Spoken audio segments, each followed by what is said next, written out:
여러분 안녕하세요. 지난 일주일 동안 잘 지내셨는지 모르겠습니다. 지난주 날씨가 너무 추웠어요. 그쵸? 그래서 밖에 나가지도 못하고 다 가뜩이나 코로나 때문에 힘드셨을 텐데 더 힘들었던 일주일이 아니었나 싶습니다.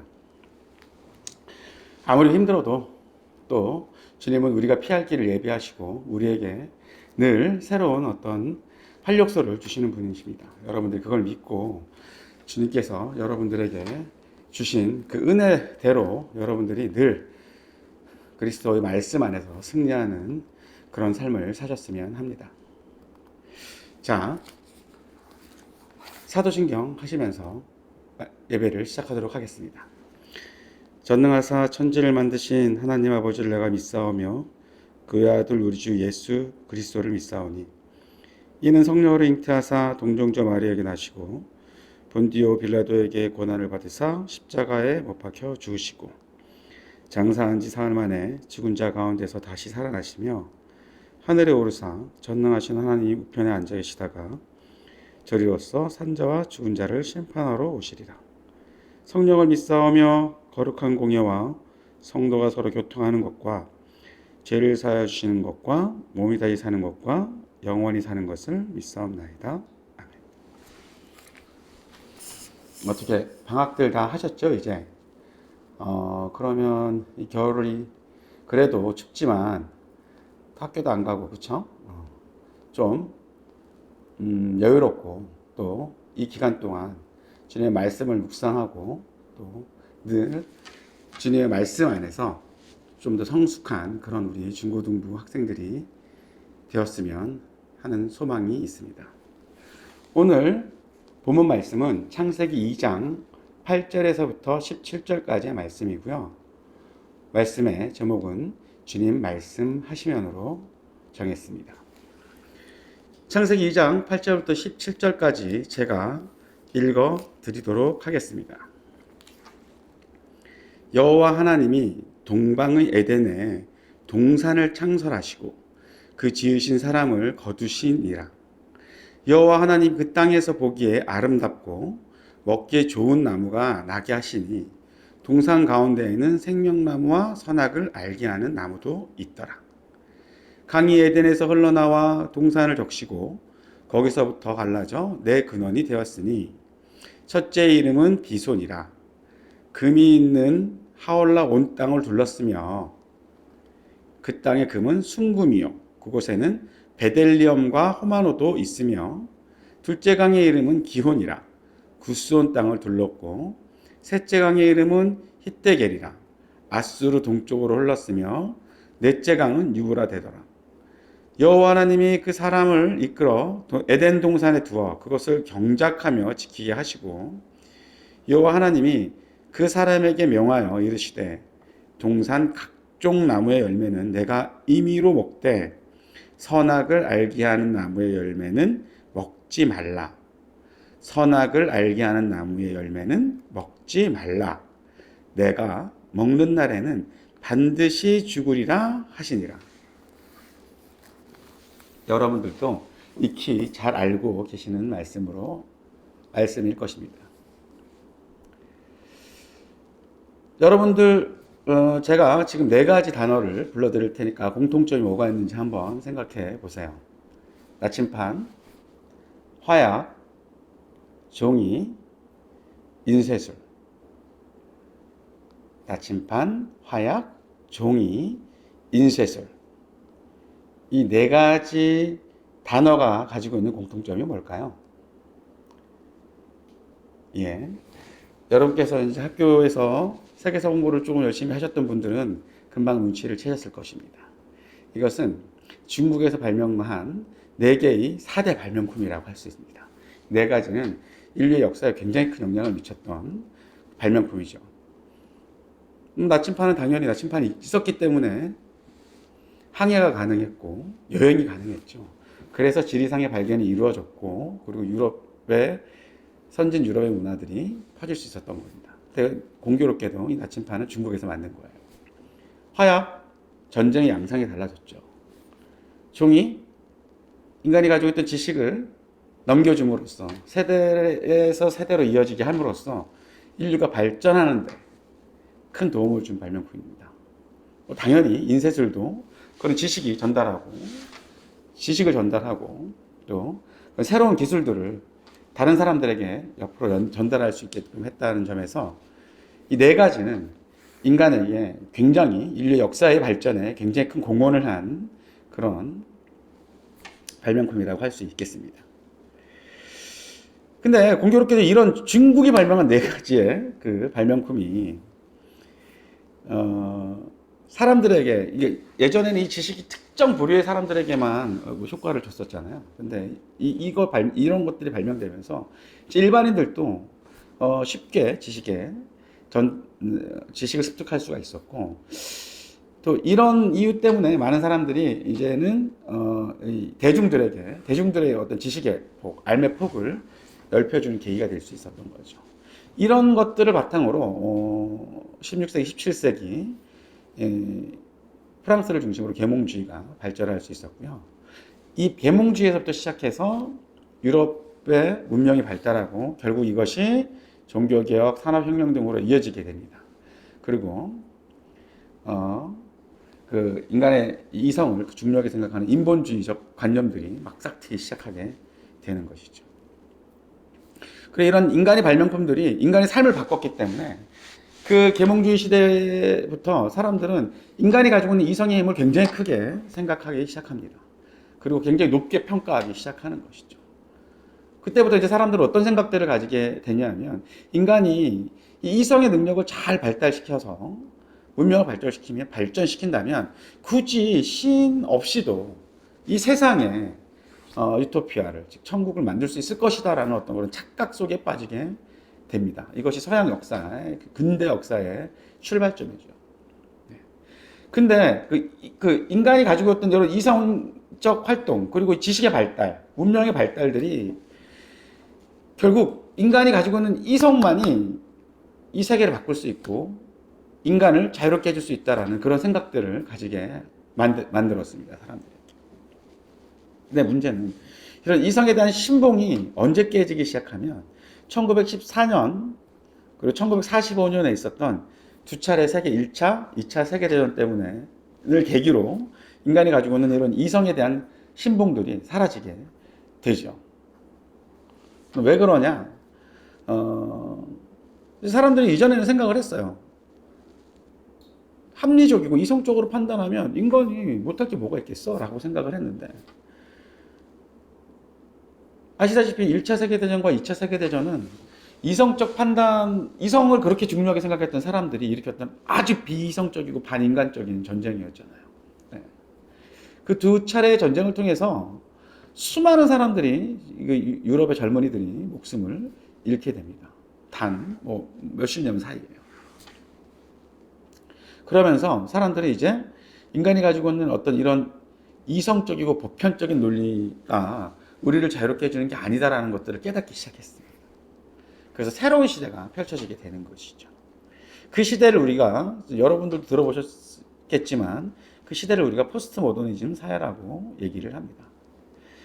포스트 모더니즘의 대표적인 특징은 상대주의예요, 상대주의. 이전에는 보편적이고, 우리가 이성적으로 판단해서 어떤 법칙을 만들고, 그 법칙을 따르면 우리 모두가 다 더 나은 세계, 만족스러운 세계, 그리고 이 지상에 천국을 만들 수 있다라고 생각을 했더라면 그런 생각들 때문에 일어난 1, 2차 세계대전 때문에 사람들의 생각이 바뀌기 시작한 거죠.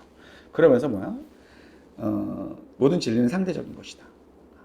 이런 생각들이 이제 다시 사람들의 생각을 지배하게 됩니다. 그것을 우리가 포스트 모더니즘이라고 생각하고요. 물론 맞는 말이긴 합니다. 사람들마다 생긴 것도 다르고 또 느낌도 다르고 또 성격도 다르고요. 생각도 다르고요. 그러니까 무엇 하나만이 옳다고 얘기한다는 건 좀 말이 안 되는 것처럼 보이기도 합니다. 근데 문제는 이 포스트 모더니즘이 가지고 있는 어떤 이 상대에 대한 어떤 그 인식이 매우 주관적이고 매우 극단적이라는 것이죠. 너도 맞고 나도 맞고 다 맞으면 세상에 틀린 게 아무것도 없다는 얘기입니까? 예. 근데 이 포스트 모더니즘은 사람마다 다 달라. 그러니까 우리가 옳다고 생각하는 것들을 남에게 강요해서는 안 돼.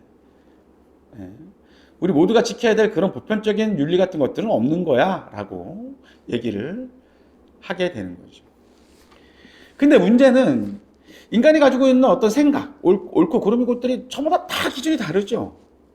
예. 문제는 근데 이렇게 다 다른데 그걸 다 인정하다 보면, 예. 그 무엇도 우리가 잘못했다고 그 잘못한 것들에 대해서, 반성을 요구하거나 그것이 잘못됐다고 얘기하지 못하는 사회가 되는 겁니다. 그런 것들을 보고 우리가 극단적 상대주의라고 얘기를 하는 거죠. 예를 들면 만약에 그런 세상이 돼버린다면 우리가 아무리 뭐 법을 세우고 규칙을 만들어도 나는 뭐 잘 안 맞아 그게.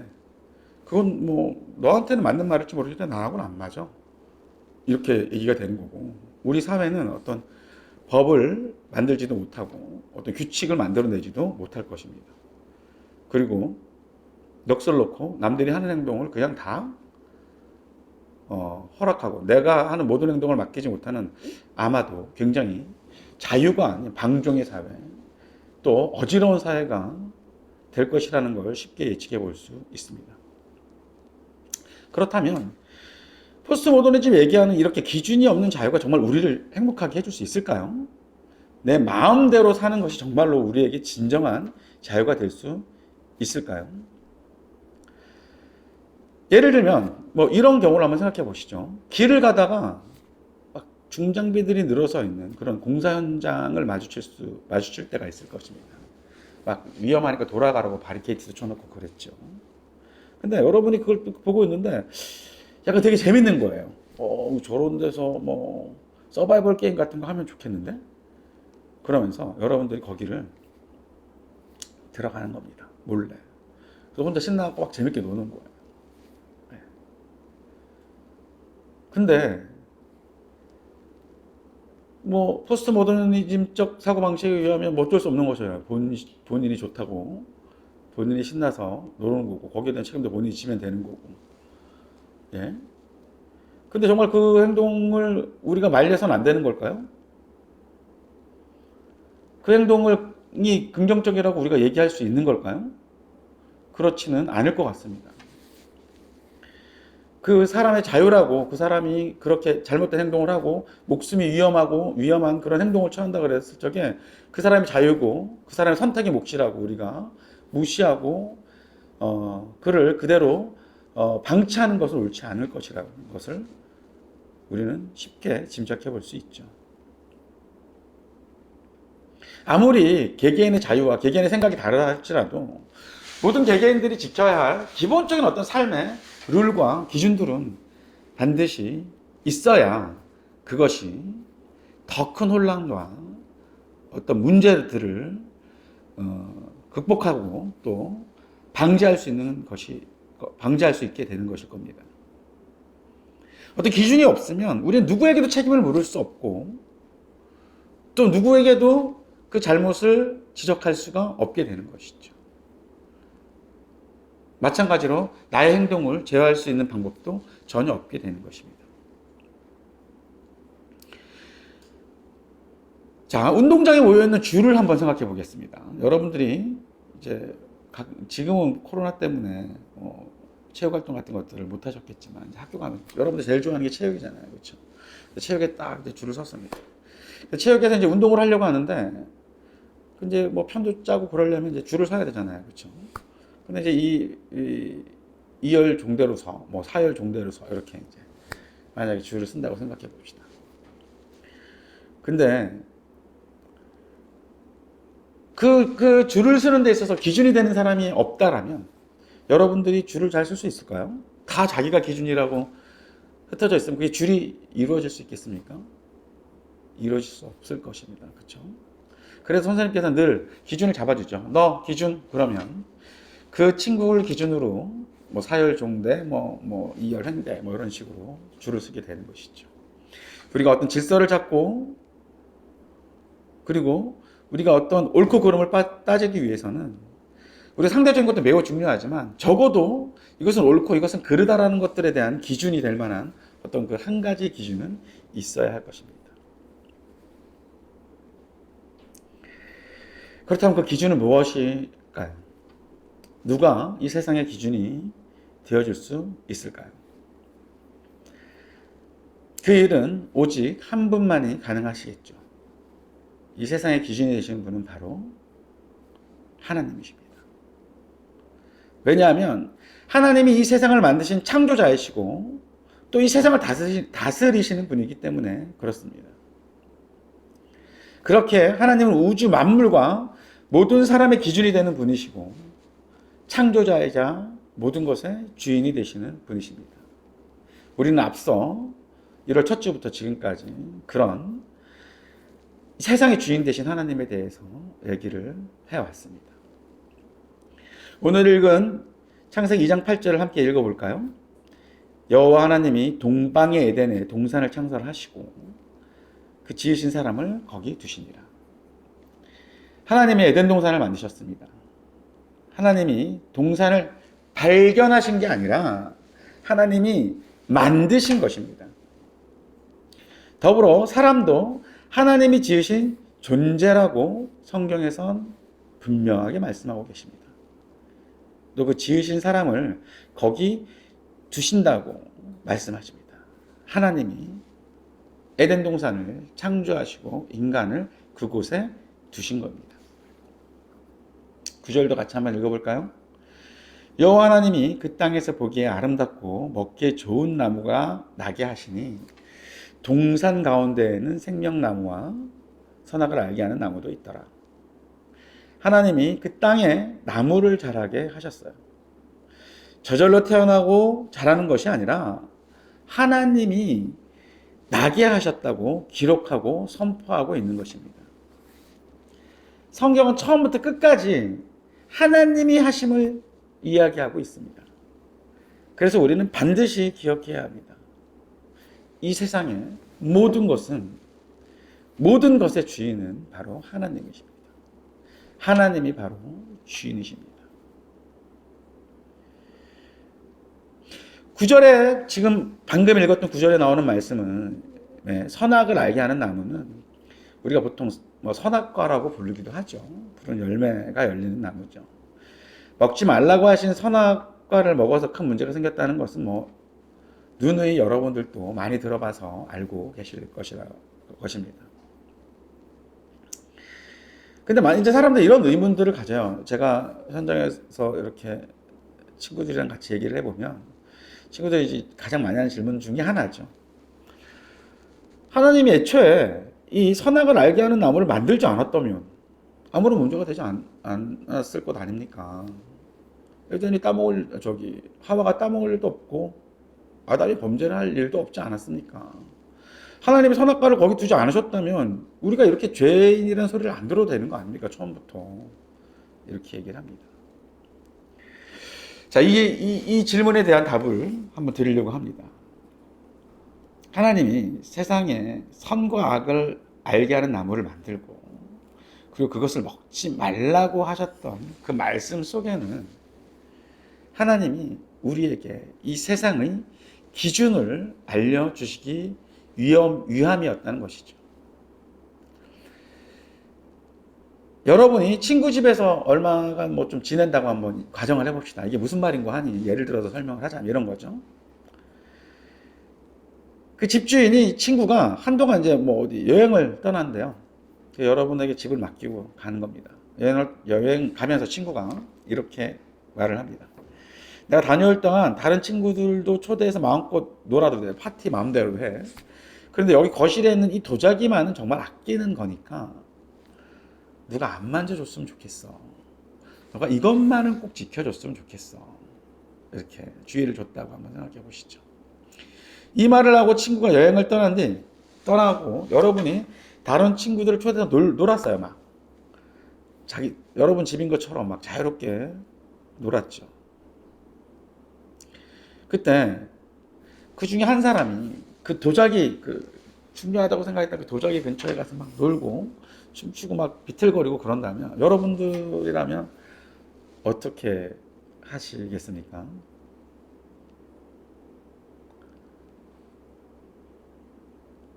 주의를 주지 않겠습니까? 야, 거기 근처는 가지 마. 다 괜찮고 여기 와서 놀아.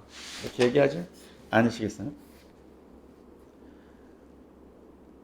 만약에 누군가 여러분이 실수로 그 도자기를 깼다 그러면 여러분들이 친구를 막 뭐라 그러겠습니까? 야, 내가 다 써도 된다고 얘기해놓고 그 중요한 거 거기다 왜 두고 왔니? 이렇게 얘기하시겠습니까?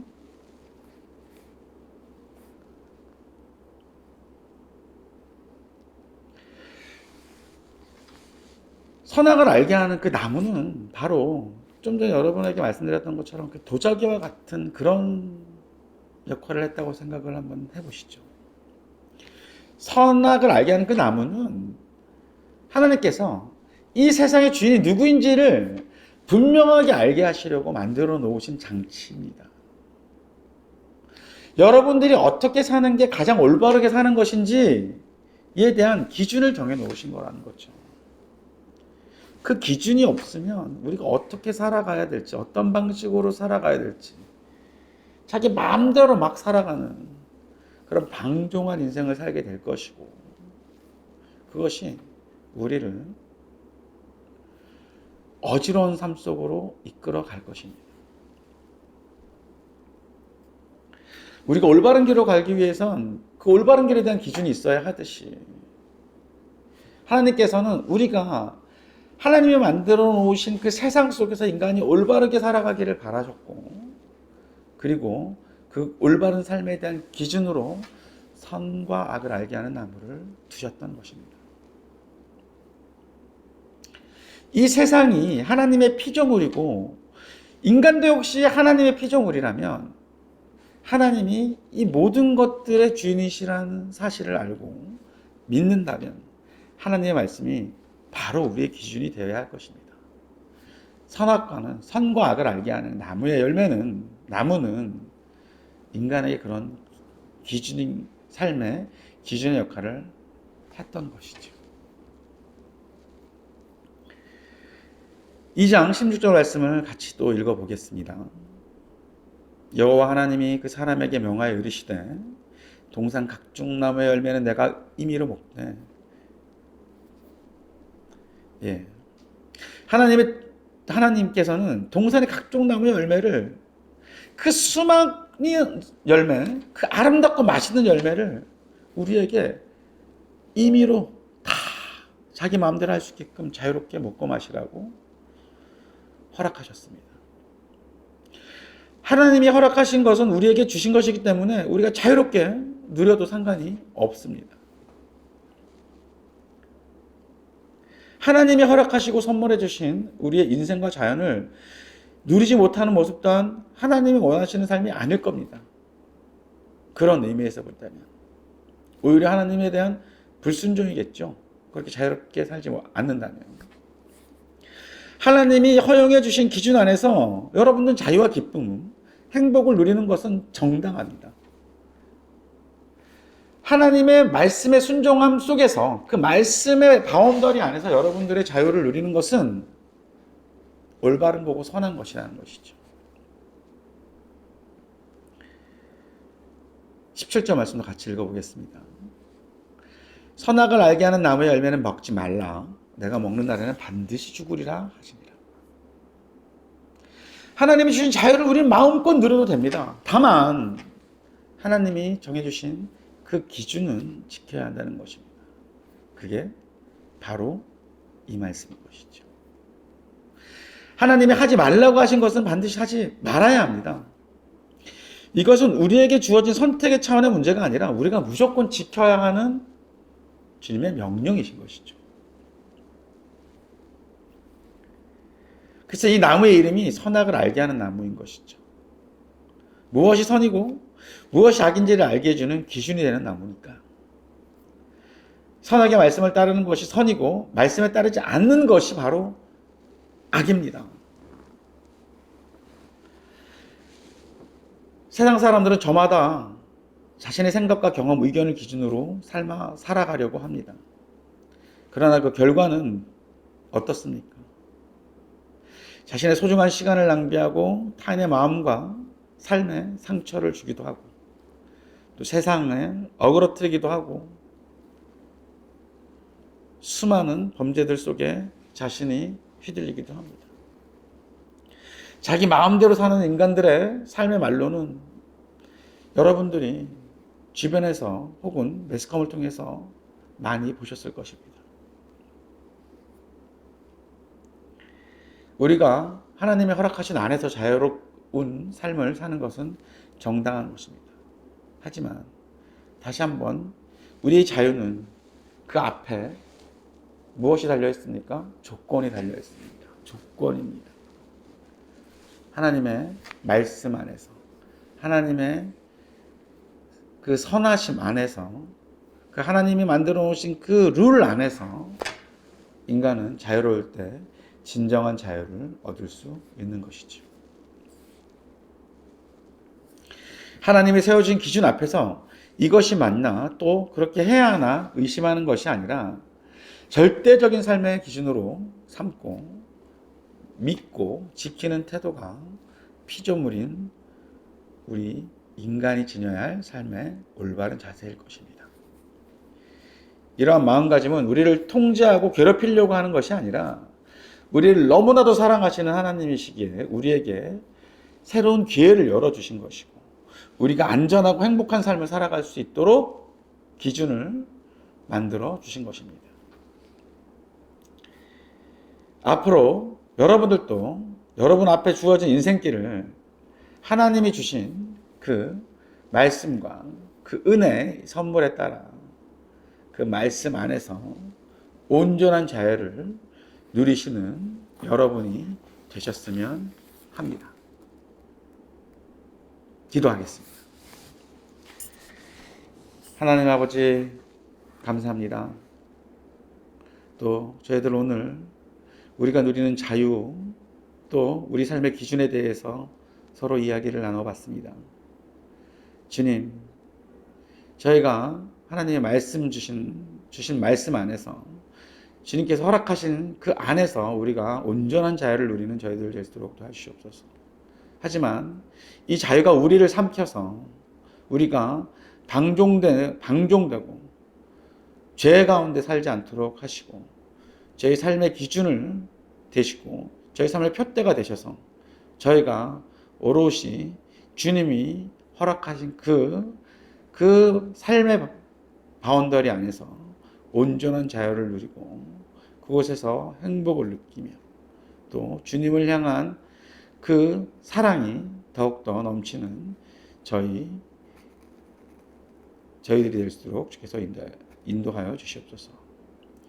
이제 다시 일주일 동안 세상에 나가 살 적에 주께서 저희들과 함께 하셔서 저희들은 어느 곳에 있든지 주님의 말씀 안에서 늘 승리하는 삶을 살 수 있도록 인도하여 주시옵소서. 우리를 죄선하신 예수님의 이름으로 기도합니다. 아멘. 하늘에 계신 우리 아버지여, 이름이 거룩히 여김을 받으시오며 나라가 임하오시며 뜻이 하늘에서 이루어진 것 같이 땅에서도 이루어지리이다. 오늘 우리에게 일용할 양식을 주시옵고 우리가 우리에게 죄진 자를 사하여 준 것 같이 우리 죄를 사하여 주시옵고 우리를 시험에 들게 하지 마시옵고 다만 악에서 구하옵소서. 나라와 권세와 영광이 아버지께 영원히 있사옵나이다. 아멘.